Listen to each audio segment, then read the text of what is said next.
सब धर्मों के ज्ञाता, वेद और शास्त्रों के अर्थ ज्ञान में पारंगत, सबके हृदय में रमण करने वाले, श्री विष्णु के तत्व को जानने वाले और भगवत परायण प्रहलाद जी जब सुखपूर्वक बैठे हुए थे, उस समय उनके समीप स्वधर्म का पालन करने वाले महर्षि कुछ पूछने के लिए आए। महर्षियों ने कहा, प्रहलाद जी, आप कोई ऐसा साधन बताइए जिससे ज्ञान, इंद्रिया, ध्यान और इंद्रिय विग्रह के बिना ही अनायास भगवान विष्णु का परम पद प्राप्त हो जाता है।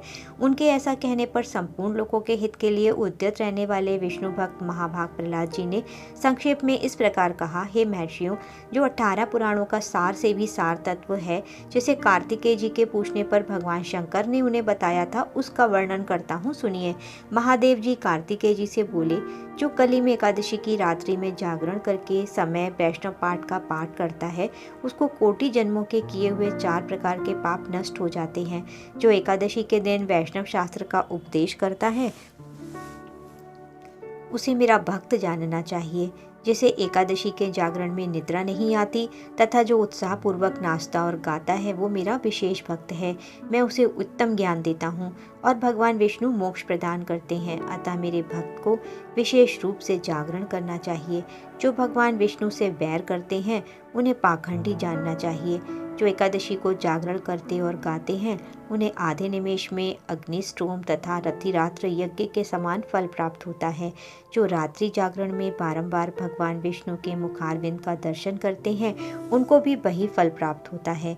जो मानव द्वादशी तिथि को भगवान विष्णु के आगे जागरण करता है, वो यमराज के पाश से मुक्त हो जाता है। जो द्वादशी को जागरण करते समय गीता शास्त्र मनोविनोद करते हैं, वे भी यमराज के बंधन से मुक्त हो जाते हैं। जो प्राण त्याग हो जाने पर भी द्वादशी का जागरण नहीं छोड़ते, वे धन्य और पुण्यात्मा है। जिनके वंश के लोग एकादशी की रात में जागरण करते हैं, वे ही धन्य हैं। जिन्होंने एकादशी को जागरण किया, जिन्होंने यज्ञ, दान, गया श्राद्ध और नित्य प्रयाग स्नान कर लिया, उन्हें सन्यासियों का पुण्य भी मिल गया और उनके द्वारा इष्टापूर्त कर्मों का भी भली भांति पालन हो गया। हे षडानन, भगवान विष्णु के भक्त जागरण सहित एकादशी व्रत करते हैं, इसलिए वे मुझे सदा ही विशेष प्रिय हैं। जिसने वर्धनी एकादशी की रात्रि में जागरण किया, उसने पुनः प्राप्त होने वाले शरीर को स्वयं ही भस्म कर दिया। जिसने त्रिस्पर्शा एकादशी को रात में जागरण किया है, वो भगवान विष्णु के स्वरूप में लीन हो जाता है। जिसने हरिबोधनी एकादशी की रात में जागरण किया, उसके स्थूल सूक्ष्म सभी पाप नष्ट हो जाते हैं। जो द्वादशी की रात में जागरण तथा ताल स्वर के साथ संगीत का आयोजन करता है, उसे महान पुण्य की प्राप्ति होती है। जो एकादशी के दिन ऋषियों द्वारा बनाए हुए दिव्य स्तोत्रों से, ऋग्वेद, यजुर्वेद और सामवेद के वैष्णव मंत्रों से, संस्कृत और प्राकृत के अन्य स्तोत्रों से व गीत वाद्य आदि के द्वारा भगवान विष्णु को संतुष्ट करता है, उसे भगवान विष्णु भी परमानंद प्रदान करते हैं। जो एकादशी की रात्रि में भगवान विष्णु के आगे वैष्णव भक्तों के समीप गीता और श्री विष्णु सहस्त्र नाम का पाठ करता है, वो उस परम धाम में जाता है जहाँ साक्षात भगवान नारायण विराजमान है। पुण्यमय भागवत और स्कंद पुराण भगवान विष्णु को विशेष प्रिय हैं। मथुरा और ब्रज में भगवान विष्णु के बाल चरित्र का जो वर्णन किया जाता है, उसे उस एकादशी की रात में भगवान केशव का पूजन करके पढ़ता है। उसका पुण्य कितना है, ये मैं भी नहीं जानता, कदाचित भगवान विष्णु जानते हों।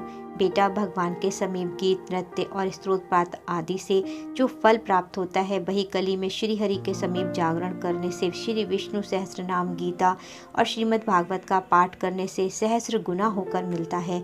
जो श्री हरि के समीप जागरण करते समय रात्रि में दीपक जलाता है, उसका पुण्य 100 कल्पों में भी नष्ट नहीं होता। जो जागरण काल में मंजरी सहित तुलसी दल से भक्ति पूर्वक श्री हरि का पूजन करता है, उसका पुनः इस संसार में जन्म नहीं होता। स्नान, चंदन, लेप, धूप, दीप, नैवेद्य और तांबुल का ये सब जागरण काल में भगवान को समर्पित किया जाए तो उससे अक्षय पुण्य प्राप्त होता है। हे कार्तिकेय, जो भक्त मेरा ध्यान करना चाहता है, वो एकादशी की रात्रि में श्रीहरि के समीप भक्ति पूर्वक जागरण करे। एकादशी के दिन जो लोग जागरण करते हैं, उनके शरीर में इंद्र आदि देवता आकर स्थित होते हैं। जो जागरण काल में महाभारत का पाठ करते हैं, वे उस परम धाम में जाते हैं जहाँ सन्यासी महात्मा जाया करते हैं। जो उस समय श्री रामचंद्र जी का चरित्र, दशकंद पाठ आदि करते हैं, वे योग वेदताओं की गति को प्राप्त होते हैं।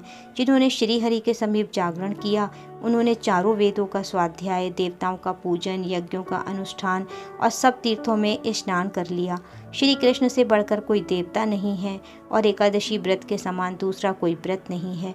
जहाँ भागवत शास्त्र हैं, भगवान विष्णु के लिए जहाँ जागरण किया जाता है और जहाँ शालिग्राम शिला स्थित होती है, वहाँ साक्षात भगवान विष्णु उपस्थित होते हैं।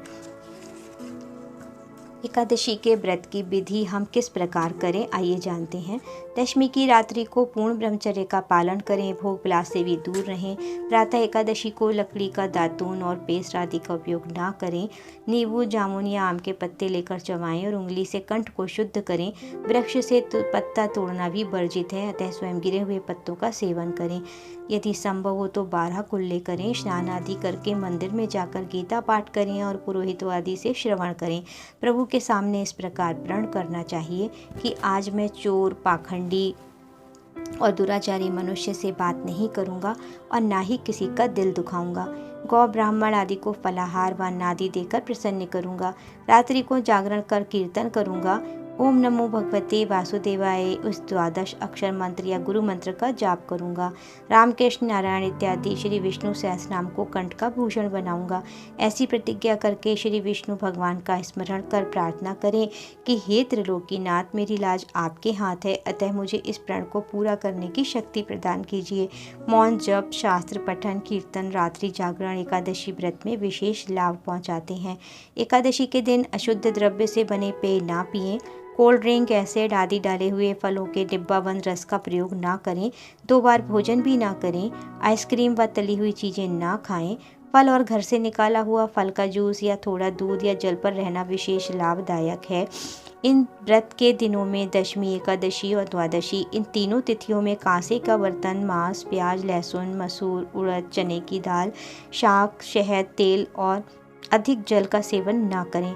व्रत के पहले दिन दशमी और दूसरे दिन द्वादशी को जौ, गेहूँ, मूंग, सेंधा नमक, काली मिर्च, शर्करा और गोघृत आदि का अगर एक बार भोजन करें तो स्वास्थ्य उत्तम रहता है।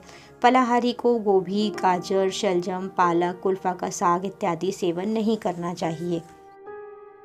जुआ, निद्रा, पान, पराई निंदा, चुगली, चोरी, हिंसा, मैथुन, क्रोध और झूठ, कपट आदि कुकर्मों से नितांत दूर रहना चाहिए।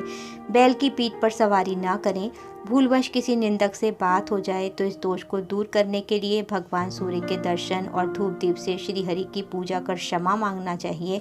एकादशी के दिन घर में झाड़ू सावधानी से लगाएं, इससे चींटी और सूक्ष्म जीवों की मृत्यु का भय रहता है, उससे बचें। इस दिन बाल नहीं कटवाएं, मधुर बोलें, अधिक ना बोलें। अधिक बोलने से या ना बोलने योग्य वचन भी निकल जाते हैं। सत्य भाषण करना चाहिए। इस दिन यथाशक्ति अन्नदान करें, किंतु स्वयं किसी का दिया हुआ अन्न कदापि ग्रहण न करें। प्रत्येक वस्तु प्रभु को भोग लगाकर और तुलसी दल छोड़कर ही ग्रहण करनी चाहिए। एकादशी के दिन किसी संबंधी की मृत्यु हो जाए तो उस दिन व्रत रखकर उसका फल संकल्प करके मृतक को देना चाहिए और श्री गंगा जी में अस्थि प्रवाहित करने पर ही एकादशी व्रत खोलकर व्रत फल प्राणी के निमित्त दान कर देना चाहिए। प्राणी मात्र को अंतर्यामी का अवतार समझकर किसी से छल कपट नहीं करना चाहिए। अपना अपमान करने वाले या कटु वचन बोलने वाले पर भूलकर भी क्रोध न करें।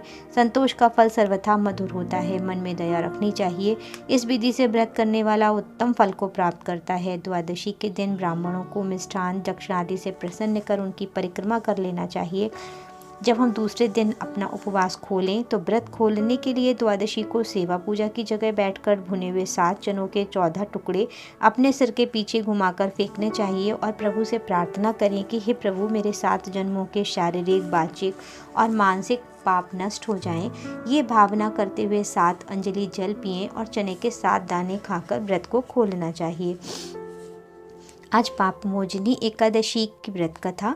महाराज युधिष्ठिर ने भगवान श्री कृष्ण से चैत्र मास के श्री कृष्ण पक्ष की एकादशी के बारे में जानने की इच्छा प्रकट की तो वे बोले, राजेंद्र, मैं तुम्हें इस विषय में एक पापनाशक उपाख्यान सुनाऊंगा, जिसे चक्रवर्ती नरेश मानधाता के पूछने पर महर्षि लोमेशनी ने कहा था। मानधाता ने पूछा, भगवान, मैं लोगों के हित की इच्छा से यह सुनना चाहता हूँ कि चैत्र मास के कृष्ण पक्ष के किस नाम की एकादशी होती है, उसकी क्या विधि है और उससे किस फल की प्राप्ति होती है। कृपया ये सब बातें मुझे बताइए।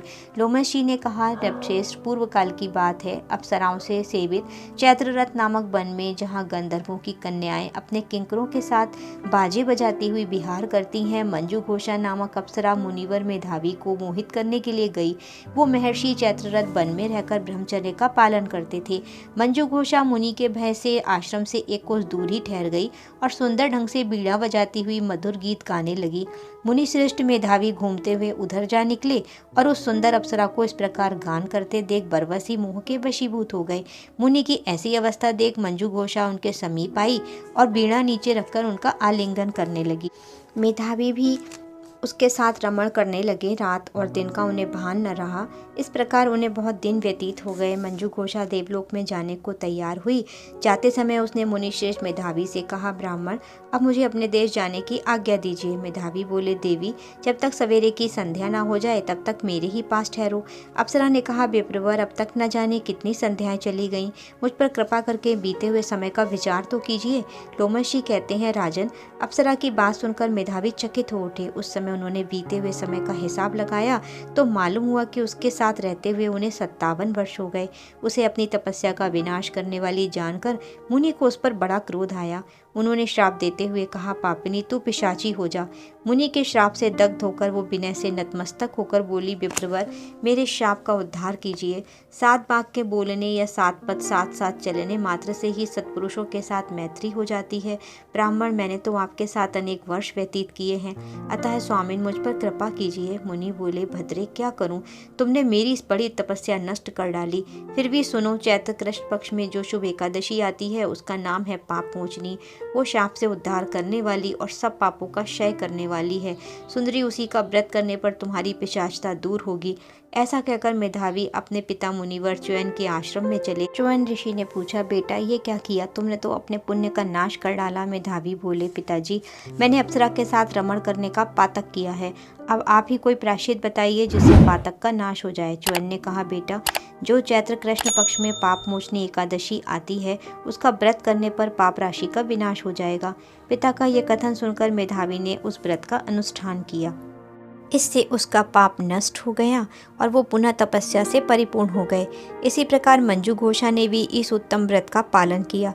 पाप मोचनी का व्रत करने के कारण वो पिशाच योनि से मुक्त हुई और दिव्य रूप धारणी श्रेष्ठ अप्सरा होकर स्वर्गलोक में वापस गई।